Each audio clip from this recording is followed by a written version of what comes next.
Bine ați venit, dragilor din Zodia Berbec, oriunde v-ați afla în această lume. Sunt încântată ca de obicei să fim din nou împreună la o nouă lectură generală pentru luna aprilie, de data aceasta, acestui an 2026. Așa că, dragilor, toți cei care aveți nu doar soarele, ci și luna, Venus sau poate ascendentul în Zodia Berbec, această lectură este de asemenea și pentru voi.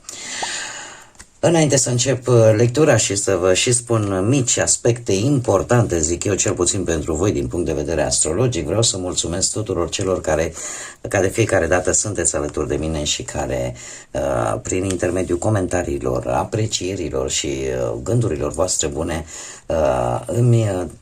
mă stimulați să produc și mai mult conținut și să facem această comunitate frumoasă a florilor de lotus să fie cât mai mare și cât mai pe gustul tuturor. Așa că mii de mulțumiri. Dacă sunteți pentru prima dată pe acest canal, un călduros bun venit și dacă la finalul acestei lecturi simțiți că ați rezonat sau că v-a adus claritate sau ghidare, eu vă invit cu mare drag să vă abonați și desigur puteți susține acest canal printr-un simplu like. Ambele sunt gratuite, unicul lucru necesar este decât dorința fiecăruia dintre voi. Dragilor, o nouă lună de primăvară, deja de pe 20 martie, am intrat în zodia voastră, soarele a intrat în zodia Berbec, așa că am început și noul an astrologic și primăvara pentru această emisferă nordică în care mă aflu și eu, așa că avem parte de curaj, inițiativă, dorință de a începe lucruri noi cu mult entuziasm și cu multă motivație. Voi, dragilor, în această lună aveți parte de foarte multe planete și foarte multe aspecte astrale care sunt în zodia voastră. Lăsând la o parte că soarele se află în zodia Berbec, trebuie să vă spun că de pe 9 aprilie aveți și Martele. Marte care este... Uite ce mă grăbesc, vreau să spun atât de multe lucruri și mai greșesc. Marte, care este guvernatorul vostru, intră în zodia voastră pe 9 aprilie, așa că vine cu energie curajoasă, impulsivă, cu dorință să începeți acțiuni și să înfruntați așa toate provocările fără teamă și uneori poate și cu un pic de agresivitate sau nerăbdare, o caracteristică deja știută pentru zodia Berbec. De asemenea avem și un Mercur în Berbec de pe 14-15 aprilie care va aduce o minte mai rapidă, o inteligență mult mai bună și o comunicare mult mai inteligentă, un dialog mult mai bun care vă poate ajuta să colaborați un pic mai bine, desigur, ținând cont de faptul că deja l-aveți pe Marte cu ceva timp înainte intrat în zodia voastră, trebuie să aveți grijă la impulsivitate. Da, și riscul ăsta să săriți peste anumite detalii. Aici trebuie să aveți un pic de grijă. Mai avem și o lună nouă tot în Berbec pe 17 aprilie, noi începuturi, noi inițiative curajoase și faptul că încercați să vă afirmați propria voastră identitate, cum de asemenea puteți începe și anumite proiecte personale. Desigur, Saturn, Neptun și Chiron sunt deja în zodia voastră, așa că rămân în mers direct, ceea ce continuă să aducă lecții vis-a-vis de cum să vă controlați impulsivitatea, cum să folosiți curajul într-un mod cât mai matur, iar cumva trebuie să deprindeți, să acționați și strategic și nu doar impulsiv. Atunci, mai ales când vreți să obțineți ceva greu sau când, cum să spun eu, vreți să luați o anumită situație sub controlul vostru. De asemenea, Neptun vă îndeamnă să nu renunțați la dorința voastră de a lupta pentru ceea ce vă doriți, pentru cauza voastră, pentru idealul vostru și chiar vă poate ajuta să vă deschideți drumuri noi în această lună aprilie. Iar Chiron, desigur, continuă să vă aduc acele situații, să vă pună în acele situații în care voi să încercați să vindecați ceea ce este de vindecat în viața voastră, indiferent de ce aspect al vieții vorbim. Așa că, dragilor, aveți parte de curaj, de energie, de inițiativă și de foarte multă claritate în acțiunile pe care le faceți. Este o lună tare bună pentru voi să începeți lucruri noi, să vă construiți ceea ce doriți voi să construiți în viața voastră personală, cu încredere, dar și cu pasiune. Singurul lucru la care trebuie să fiți atenți este impulsivitatea, nerăbdarea și tendința voastră câteodată de a forța lucrurile, de a le grăbi mai mult decât ar trebui. Acum, haideți să trecem la cărțile noastre și să vedem. Prima săptămână, mai degrabă primele 5 zile din aprilie vine cu o transformare, avem fluturele, o schimbare către bine. Ceva se schimbă sau dă semne că începe să se miște într-o direcție bună. Avem în a doua săptămână și peștișorul auriu, care îmi vorbește de un venit, o anumită sumă de bani sau pur și simplu de o creștere spirituală, ceva care ajunge la voi. Orică vă dați seama și vedeți lucrurile mult mai clar, e ca o redescoperire a unor situații care vă fac să creșteți, să vă dați seama, atât bănesc, de ce nu, poate să vă vină și o sumă de bani, dar vă ajută să și creșteți din punct de vedere spiritual, din punct de vedere al felului în care voi gândiți sau vedeți viața. De asemenea, avem, cred că Barza este, noutăți vis-a-vis de o naștere sau de o nouă afacere, șansa unei noi afaceri sau unei noi colaborări, ceva care vine în viața voastră nou. Și avem Camila în ultima săptămână din aprilie cu perseverență și se pare că această perseverență a voastră de care veți avea parte din plin în această lună vă poate ajuta să treceți peste anumite probleme pe care le-ați avut poate până acum sau de care vă veți lovi pe parcursul lui aprilie. Haideți să vedem acum, dragilor, care este energia voastră generală. Energia voastră generală pentru aprilie o deține numărul 9. Asta ce înseamnă? Numărul 9 reprezintă cel care închide sau altruistul. Și ce să vedeți, este guvernat de către Marte, deci avem parte de o energie masculină yang, care îți transmite un mesaj interesant și spune: fii răbdător cu viața sau răbdătoare cu viața. Încă trebuie să probabil să iei lucrurile așa cum vin. Așa cum am mai spus, provocarea pentru voi în această lună este impulsivitatea, nerăbdarea și tendința să forțați lucrurile. Nu este cazul, încercați, se pare și energia aceasta este o energie bună pentru că vă îndeamnă să aveți răbdare. Trebuie să vă spun că aici avem un pește care se numește Moray L, ceva de genul ăsta. Este un pește care de obicei se ascunde așa, uite, printre stânci și iese doar atunci când este sigur că nu îi se poate întâmpla ceva. Așa că energia acestui pește simbolizează răbdare, observare și o acțiune calculată și nu impulsivitate. Aceasta trebuie să fie energia pentru voi, dragilor, în această lună aprilie și încercați, desigur, să nu forțați lucrurile, așa cum am mai spus. Unele situații, unele rezultate nu vin imediat, trebuie să respectați cumva ritmul lor natural. De asemenea, dacă vorbim de o lecție, atunci aceea este de a avea încredere în procesul în sine și nu doar în voi și cumva să încercați să nu grăbiți nici destinul, nici lucrurile și nici situațiile. Da? Nu luați decizii pripite.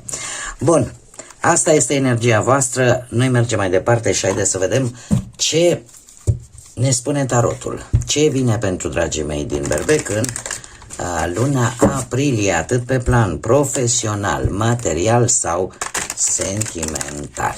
să vedem ce vine pentru voi, dragilor, și profit de această mică pauză să le urez tuturor celor născuți în această lună aprilie, să le urez la mulți ani, să fiți sănătoși și fie ca această lună să vă aducă tot ceea ce voi vă doriți mai mult. Haideți să vedem.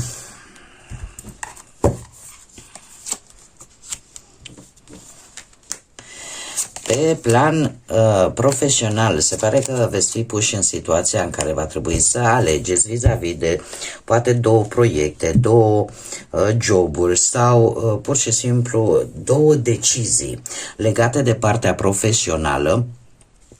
Este foarte interesant faptul că avem un 7 de monede și un 5 de cupe.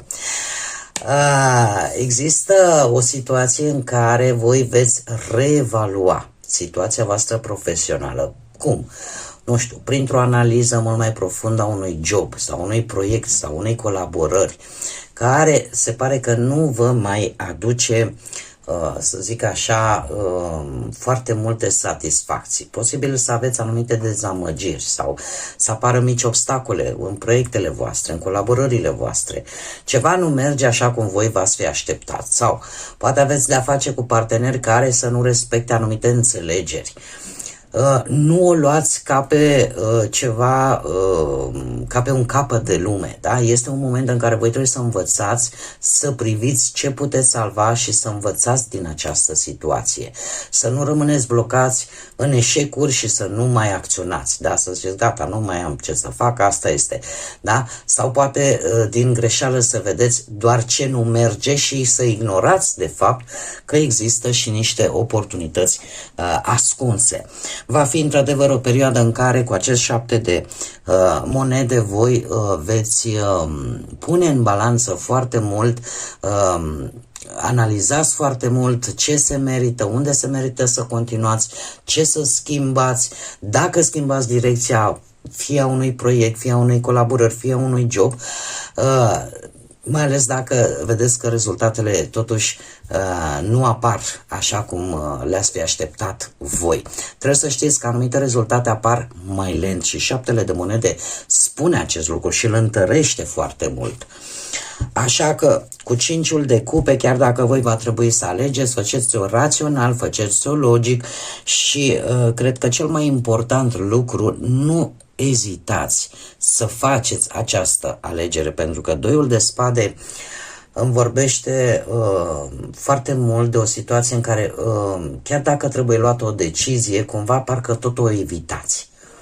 Da, tot o evitați, nu știți ce să faceți, să schimbi locul de muncă, să fac altceva, să evitați poate un conflict la serviciu, da? Și să amânați așa o discuție importantă pentru voi în încercarea voastră poate de a păstra un anumit echilibru, dar să știți că echilibrul ăsta este temporar, nu poate dura la nesfârșit, așa că singurul lucru pe care trebuie să-l luați în calcul este acela ce mi-aduce și să vedeți și partea plină a paharului. Numai în felul acesta puteți să faceți cea mai bună alegere din punct de vedere profesional. Tocmai de aceea nu uitați să nu vă grăbiți. Este foarte important și este energia generală, atât din punct de vedere astrologic și după cum bine vedem și cărțile îmi arată fix aceeași energie. Mergem mai departe pe partea financiară, avem Marele Preot, avem Roata Norocului și avem și un as de monede. Să știți că nimic nu este pierdut. Marele Preot, nu știu dacă zodia Taur vă spune ceva, poate unii aveți chiar și un ascendent în această zodie și vă poate influența foarte mult. Cert este că apar niște schimbări. Apar niște schimbări importante pe partea financiară și se pare că voi încă de la începutul lunii veți încerca așa să urmați un plan financiar cât mai sigur posibil prin metodele tradiționale pe care cu toții până la urmă le știm și pe care probabil mulți dintre voi le-ați aplicat. Și anume, că faceți economie, că poate ați investit bănuții, nu știu, în ceva clasic, nu știu, sau v-ați făcut un plan de pensie sau poate că unii dintre voi tot ați cerut sfatul unui specialist în domeniul ăsta financiar, în așa fel încât să luați cele mai bune decizii și mai ales că sunt decizii destul de importante legate poate de bancă, de contabilitate, sau de cum reușiți voi, cum veți reuși să gestionați poate o anumită situație financiară sau anumite resurse financiare. Ce este interesant că avem roata destinului care vine la rândul său cu nas de monede. O schimbare favorabilă, extraordinar de favorabilă pentru voi pe plan material, dragilor. De ce? Pentru că avem un nas de monede.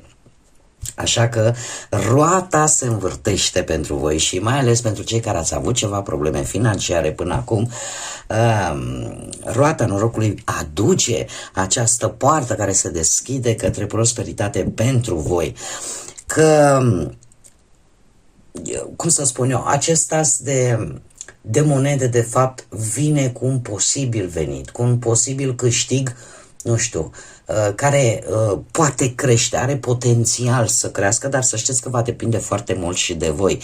E precum vorba aceea bătrânească din bătrân, știi, Dumnezeu îți dă în palmă, dar nu-ți bagă și în guriță. Da, trebuie să depunem un pic de efort și cu siguranță că voi îl veți face, pentru că vă știu ambițioși și vă știu că nu vă lăsați și orice provocare pentru voi e de fapt parcă mai rău vă îndârjește.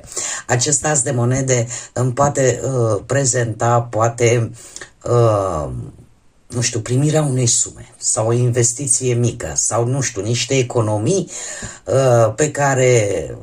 cu care voi vreți să construiți un plan financiar solid sau vreți să construiți o afacere solidă din care pe viitor să iasă și mai mulți bănuți. Vreți să valorificați poate resursele pe care voi le aveți deja. Iar oportunitatea asta vine cu roata destinului care, cum să spun eu, vine așa, pe neașteptate, nu știu, că printr-o colaborare nouă, că printr-o nouă ofertă de muncă neașteptată sau pur și simplu vei profita din plin de un moment tare bun, nu știu, să vinzi un bun, un proiect rapid, nu știu, care poate să vină și să fie plătit foarte bine. Așa că cumva se face trecerea de la tot ceea ce este tradițional, de la planurile pe care voi le-ați avut până acum, vine o schimbare bruscă care vă deschide o poartă foarte importantă pe creștere materială. Mergem mai departe și haideți să vedem pe plan relațional. Cu dragostea cum stați, dragilor, și desigur începem cu cei care sunteți deja într-un cuplu. Foarte interesant la voi, avem un cavaler de monede, încă o dată zodii de pământ, Taur, Fecioară sau Capricorn. Uite că avem și zodia Pești și mai avem și Justiția, zodia Balanță. Acum trebuie să vă spun un lucru, dragii mei, pe 1-2 aprilie avem o lună plină în Balanță care vine cu această energie de echilibru. Cumva această lună plină în Balanță aduce emoții mai echilibrate, mai ales din punct de vedere atât romantic cât și social și apare dorința asta ca relația să fie mai armonioasă, apare așa o sensibilitate vis-a-vis de nevoia celuilalt și apare și tendința de a evita sub orice formă, orice conflict. Nu știu, poate că preferați la un moment dat, aveți tendința asta de a căuta un compromis în așa fel încât lucrurile să se armonizeze și mediul ăsta emoțional să ajute foarte mult să se încheie anumite situații sau, de ce nu, să se ia anumite decizii foarte clare. Asta pentru că avem aici Justiția, avem Balanță și avem desigur și Luna. Acum, revenind la cărțile noastre, cum am mai spus, această energie a cavalerului de monede îmi vorbește de o lentitudine, dar în același timp îmi vorbește și de o stabilitate, de o foarte mare responsabilitate pe care voi o aduceți în relația voastră. Chiar dacă de-a lungul lui aprilie este posibil să aveți parte și de anumite momente în care lucrurile parcă nu sunt atât de clare sau poate că pot apărea mici neînțelegeri din, nu știu, suspiciuni între voi, din lipsa poate a unei comunicări reale sau poate unul dintre parteneri, nu știu, poate ascunde anumite lucruri sau poate ascunde anumite emoții. De asemenea, să știți că gelozia sau neîncrederea, mai ales bazată pe tot felul de presupuneri sau, nu știu, voi să interpretați poate greșit un anumit comportament al celuilalt, pot, cum să spun eu, pot aduce aceste mici neînțelegeri în relația voastră. Justiția, de asemenea, vine și ea cu această dorință de echilibru, așa cum am mai spus. Voi veți căuta echilibru, veți căuta acel respect reciproc în relația voastră și cred că cel mai important, veți vrea să împărțiți în mod corect și echitabil responsabilității fiecăruia. Iar asta cum se poate face decât printr-o discuție, un dialog deschis, în așa fel încât anumite probleme să-și găsească soluția într-un mod cât mai egal pentru toată lumea. Mergem mai departe, cei care sunteți singurei. La voi viața sentimentală vine cu un 8 de cupe. Voi lăsați ceva în urmă. Puteți lăsa, ia să vedem ce lăsați. Nu știu, cred că ați ieșit, tocmai ce ați ieșit dintr-o relație, tind să cred. Avem un 8 de cupe, 2 de bâte și un 5 de monede. Să știți că luna aprilie pentru voi, dragii mei, este o lună în care sunteți în momentul în care vă detașați de relații sau de o relație care nu vă mai servește. Poate că vreți să renunțați și la acele iluzii emoționale pe care vi le-ați făcut. Poate că unii dintre voi evitați, de ce nu, să lăsați pe cineva nou să se apropie de voi. Nu știu, poate din teama de a nu fi răniți din nou. Și uneori poate vă concentrați prea mult pe ce s-a întâmplat, pe relațiile trecute și în felul acesta, știind să cred că este acest lucru, această ezitare vă face să pierdeți prezentul de fapt, pentru că avem un 2 de bâte care vorbește de ieșirea din zona de confort. Acest 2 de bâte pentru voi cei singurei vorbește foarte mult de felul în care voi gândiți. Ce fel de relație vă doriți, cum să o abordați, cum să alegeți, da? Acele persoane potrivite.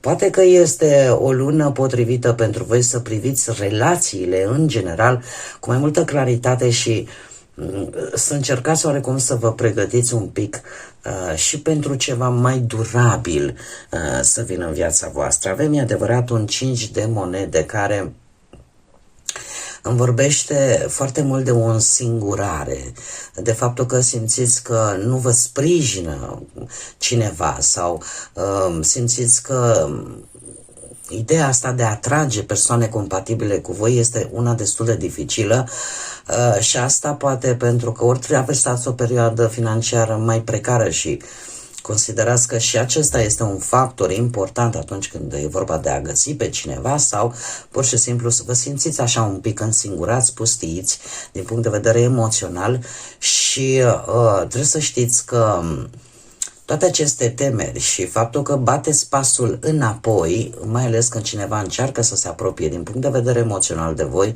vă face să vă simțiți foarte izolați și foarte de neînțeles, aducând acest risc de a vă izola complet de lume. Așa că chiar ar trebui să încercați să ieșiți din zona voastră de confort, să încercați să aduceți o mică schimbare în viața voastră în așa fel încât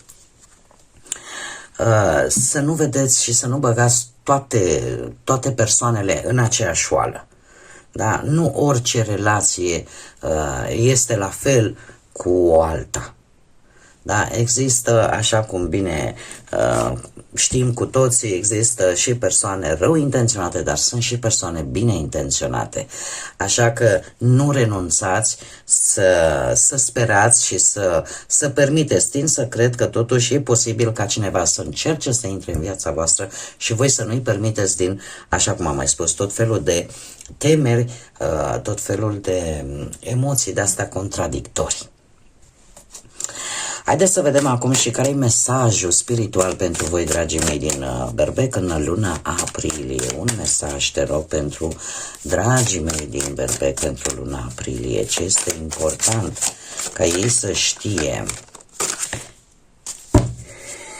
Ia să vedem ce avem noi aici. Aceste vremuri dificile vor trece. Nimic rău nu va dura o veșnicie și soarele va străluci din nou, iar păsările vor începe să cânte, iar norii vor fi, cerul va fi fără nori, va fi senin.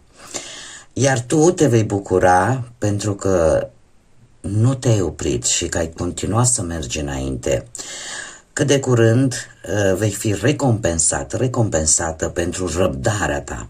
Așa că continuă, pentru că ești mai puternic, mai puternică decât crezi.